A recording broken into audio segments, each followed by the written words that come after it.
Welcome to Stories from the Village of Nothing Much. Like easy listening, but for fiction. I'm Kathryn Nicolai. I write and read all the stories you'll hear on the Village of Nothing Much. Audio engineering and sound design is by Bob Wittersheim.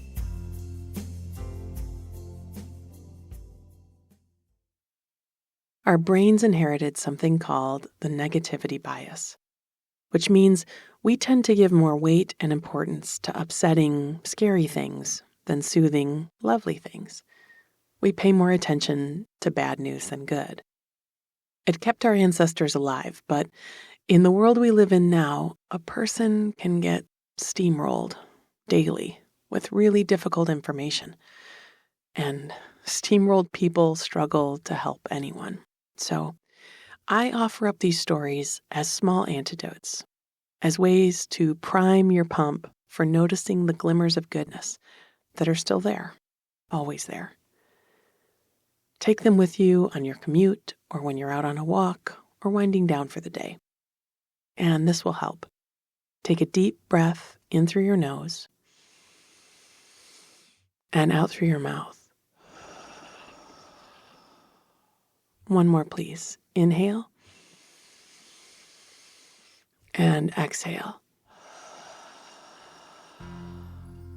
Good. Our stories today all hold a seed of love and romance for the villagers of Nothing Much. We'll start with our title story, on a walk downtown, as the not-quite spring sunshine warms hearts and faces. We'll find a photo hiding in the back of a wallet and initials carved into a bench that have a story to tell. Next, we'll build up a bit of courage and travel to the flower shop downtown. We'll pick out a bouquet and have it wrapped up with a satin ribbon in hearts and flowers. Last, we'll reminisce about the potent message that can be sent by compiling the perfect musical message in Mixtape.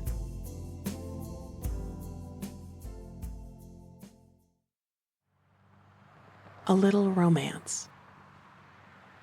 I was out on the street on a bright winter day. It was cold, and the snow still lay thick on the ground in the park and piled around the trunks of trees in the boulevard. But the sun was out, and there was a feeling of newness and freshness. We weren't huddling, hunched in our coats and scarves, or racing from shop to dive out of the cold. We were, for the first time in a few months, strolling, taking our time, turning faces up to the sun, and tasting just a scrap of spring in the air. And by we, I mean all of us out on the street today. I was alone, but I wasn't. The sunshine was making us smile at each other as we crossed paths. All of us knowing we were thinking the same thing. This feels good. I made my way down the main street, hands deep in my pockets, and turned at the corner toward the park. It wasn't quite lunchtime yet, and I had no place to be. There was a newsstand at the entrance to the park, and I stopped and looked through a few papers and magazines. I found one with pictures of mountaintops in South America and busy city streets in Japan. There were fields of flowers and cold deserts at night. I bought it and a book of crossword puzzles, slid them into my bag, and stepped back onto the park path. The path wound around a pond, still topped with ice, and walking all the way around it only took a few minutes. I stopped halfway through and sat on a bench in the bright sun. A dozen geese, unbothered by the icy water, paddled in the melted puddles on the pond's surface. I smiled at their putty gray feet and slick black neck feathers. I remembered that when geese were on the ground, you called them collectively a gaggle. But when they were in flight, they were called a skein of geese. I wondered what they called us. And pulling my coat tighter around me, looked down at the bench and saw a sloppy heart carved into the seat. I ran my finger over the groove in the wood and wondered where M and L were today, and if they were still putting their letters together inside of hearts. I liked to think so. Maybe they were all grown up now, and maybe they walked through the park and sat on this bench together and looked down at the heart and remembered, laughingly, the days of young love. If so, I should leave them to it. I pulled my bag back onto my shoulder and finished my circle of the pond, heading down a side street to a little cafe I knew. Inside, the warm air wrapped around me, making me realize how cold I'd been, and I ordered a bowl of minestrone, full of noodles and vegetables and a rich tomato broth. It warmed me from my center, and when it was gone, I ordered a cup of tea and slipped a cookie I'd bought at the bakery that morning from my pocket to dunk into the cup. I thought again of M and L, and love and romance. And as I opened my wallet to pay for my lunch, I slipped out an old, folded photo strip from a secret spot behind my library card. It had been taken years ago at a little booth on a boardwalk. 4 frames showing 2 faces, cheek to cheek, then eyes locked on each other's, then a kiss, then a goofy laugh. I remembered that, in Italian, a love affair was sometimes described as a story made with someone. And I thought that I had been lucky. All the stories I'd made had made me a little better, a little wiser, a little more understanding, but never less open-hearted. I folded the photo along its well-worn crease, slipped it back into its home, and stepped out onto the street. The streets were busy with the lunch hour, and as I wove through the window shoppers and slow walkers, I noticed a few kids who must be playing hooky from school. Some were brazen and looking around to see who was noticing them being so grown up, and some had their eyes down, just trying to not get caught as they stood in line to buy tickets at the movie theater. The sky was still bright, and I thought about walking more, doing some shopping or visiting a friend who lived in the next block. But then I thought of that magazine of pictures from around the world, and that book of crosswords, and the way that the afternoon sun slanted across the kitchen table in my apartment, and of trading in my boots for slippers, and I turned toward my own street. Passing the bookshop, I noticed the owner trying to push a cart of books through the doorway, and I stopped to hold it open for her. "Sidewalk sales already?" I asked. "Well, it's sunny," she smiled at me. I helped her slide the cart onto the sidewalk, and we turned a few paperbacks around so the titles were easy to read. She nodded over her shoulder to the apartment mailboxes on the bricks beside the entrance to my place. "Looks like you've got something in your box." Sure enough, the flap was tilted, and I could see a corner of something in there.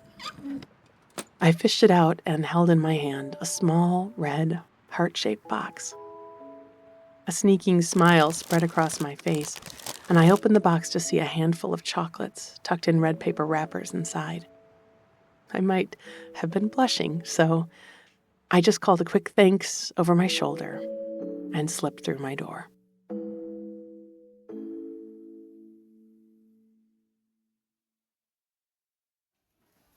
Hearts and flowers. I'd been standing in line at the market, a basket in my hands, overflowing with all my favorite things to put into vegetable soup. I was wrapped in my scarf and coat and watching the family in front of me as they unloaded their cart onto the checkout belt. They had a little boy, maybe 7 or 8. He'd been talking about science class and dancing around the cart in the unembarrassed way that children are smart enough to do. He stopped suddenly in front of a shelf of valentines, and I watched his face as he looked at the cards and the candy. He looked like he was thinking hard. He picked up a box of those tiny candy hearts, the one with messages printed on their chalky pastel faces. He shook the box, and the hearts rattled inside.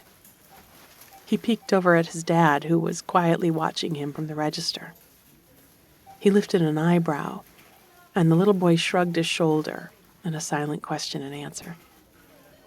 His dad gave him a small nod, and the boy slipped the box onto the belt beside a can of tomatoes and a box of lasagna noodles. The boy tucked his hands into his coat pockets and stood with his back against the cart. I thought he might be planning just how and when and to whom he was going to give that box of candy hearts.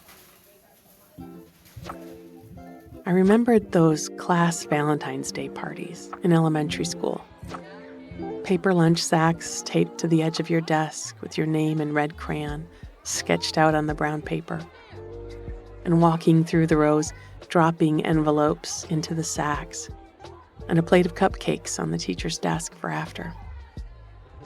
I remembered the deliberation the night before, thumbing through the cards to find just the right one for that particular classmate, writing my name with careful curlicues and adding an extra sticker to the envelope. Would they notice?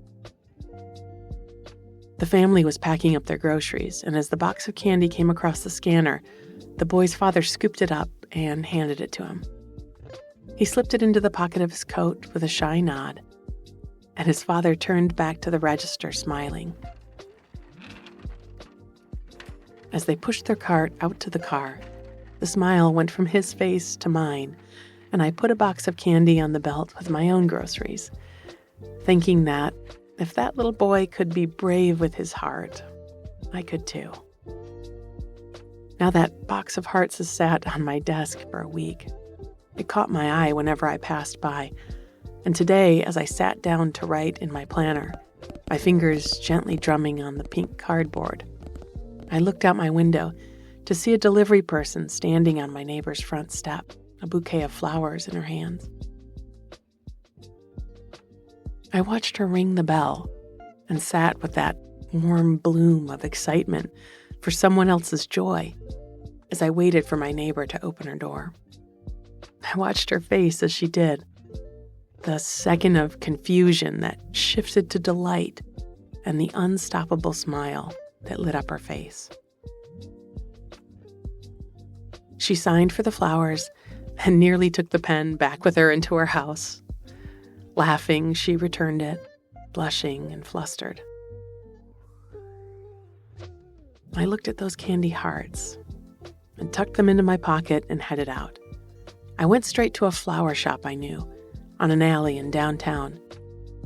Its windows were full of vases of long-stemmed roses and lilies about to bloom. I pushed through the old oak door, and the scent of all those mixed blossoms struck me. There were layers of different kinds of sweetness, and under that the smell of water and soil and green plants. Could the smell of flowers be a kind of medicine, like a tincture or a salve for lifting spirits and elevating thoughts?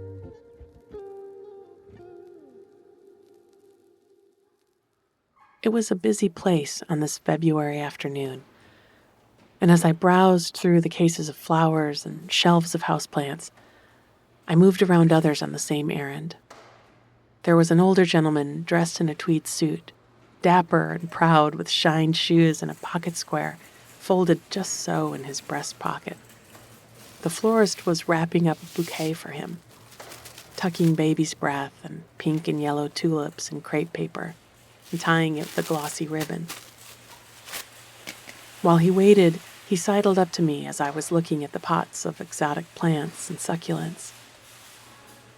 There was one that I had first mistaken for a Venus flytrap, whose arrow-shaped leaves were fringed with tiny green clamshells that seemed likely to clap together at a touch. The gentleman cleared his throat and said, "Calancho degramontiana," or Mother of Thousands. I tilted my head in question, and he reached out to touch the leaf tipped with plantlets. As he did, a few small buds fell easily from the plant to land in the soil below. That's how her children leave the nest and grow up, he said. The florist called over to say his bouquet was ready, and I gave him a smile as he took it and left. I went back to looking for just the right flower, something that felt akin to the person I would give it to. That's the heart of romance, isn't it? Showing someone that you are paying attention to who they are and reflecting it back with appreciation and a bit of excitement. It wasn't, I suppose, any different than looking through my stack of Valentine's cards in second grade to find just the right one to add that extra stick or two. There was a vase of feathery flowers in shades of light pink and cream and deep red. They were a bit like a fern who had given up on being just green and bloomed in a lacy plume. The florist caught my eye, and I asked for all of them to be wrapped up in tissue and tied with a satin ribbon. This was no time for doing things by half. As I walked through the streets, on my way to a particular front door, I thought about the little boy dropping that box of candy in a paper sack taped to a school desk, and my neighbor opening her door, and the gentleman in the shop with his flowers. In love, we must risk some hurt, but better that than holding inside something that should be shared. I stepped up to the door and made my heart brave and rang the bell.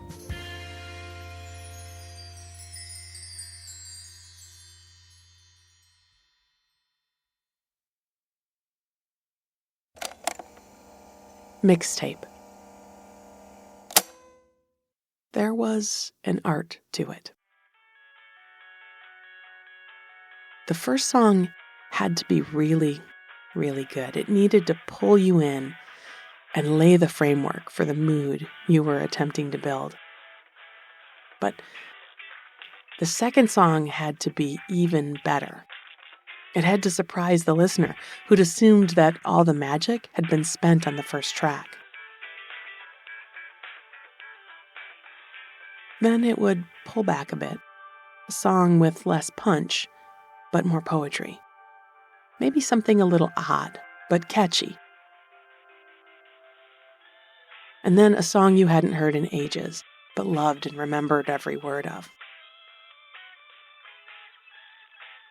With room for one more song on the first side of the tape, it was time for another heavy hitter. Something that would be rewound and played again before the cassette was flipped.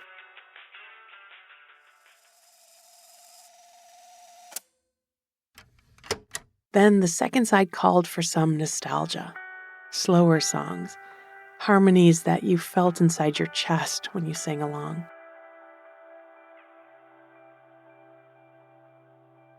The whole thing was, of course, a message of some sort. Shared favorites for a growing friendship. Showing off your taste or prowess as a curator. But very often, it was a kind of covert love letter. And the second side was the best place to slip in a song or two that showed your heart. It was all deniable, if need be. They were just songs. But they weren't. And finding the one or two that might make the listener, with their headphones pressed against their ears, their Walkman clutched in one hand as they crossed campus, stop and wonder or smile. Well, that was the point of it all. If you were really going to go all out, you named the mix and scrawled it out on the label stuck to the tape. Something enigmatic and impressive sounding.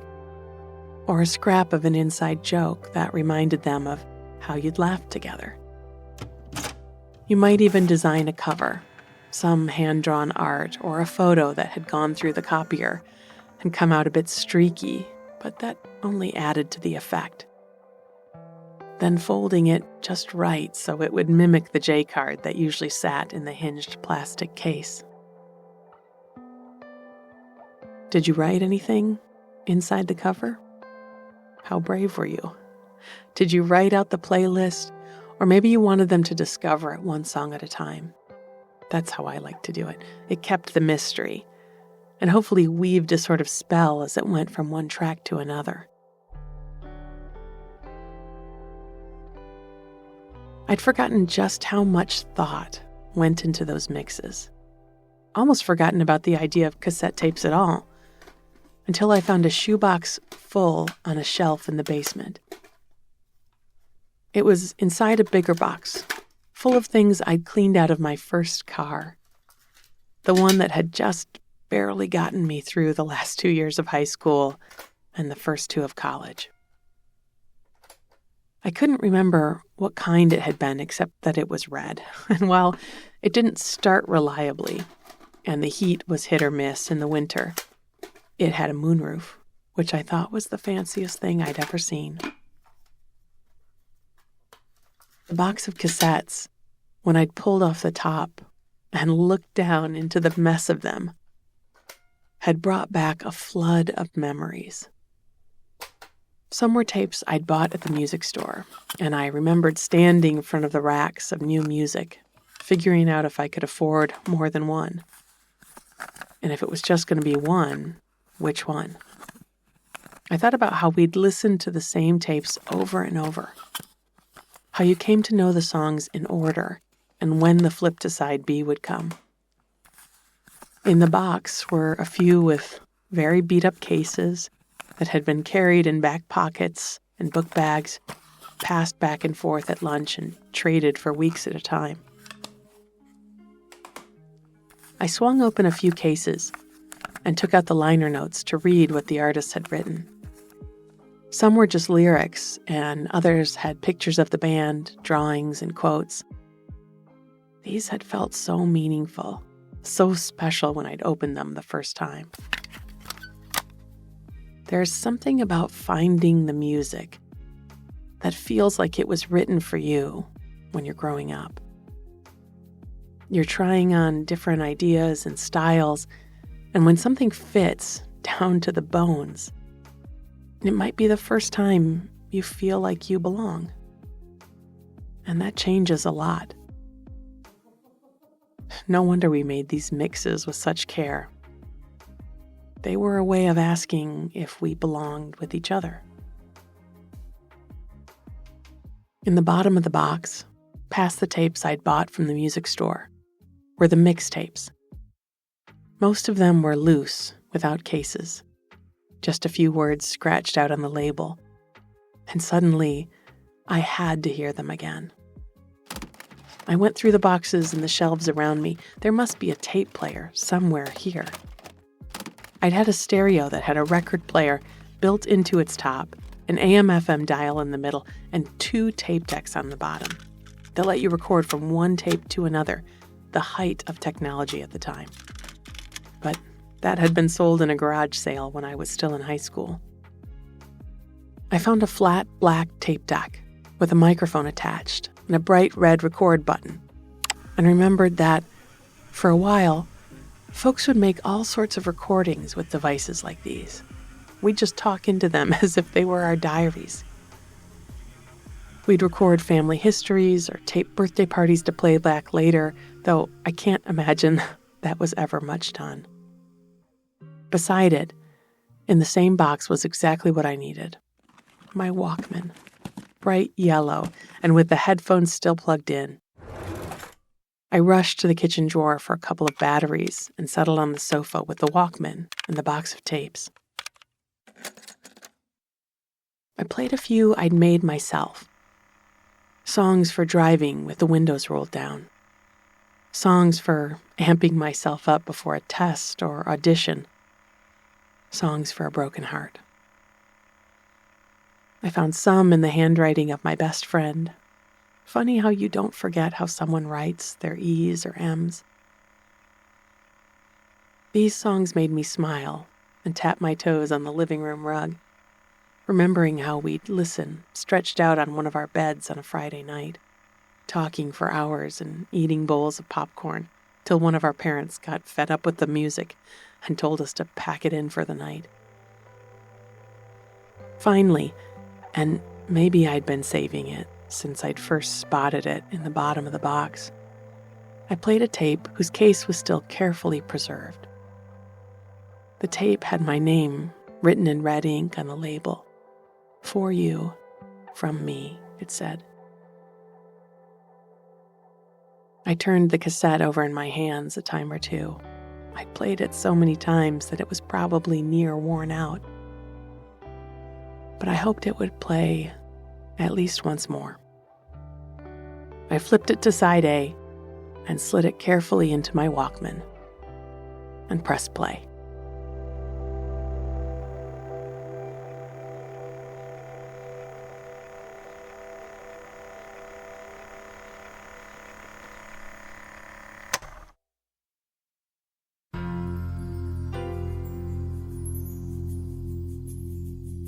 Thanks for spending some time here with us in the village of nothing much. However you celebrate love, however you show it, be sure it includes you too.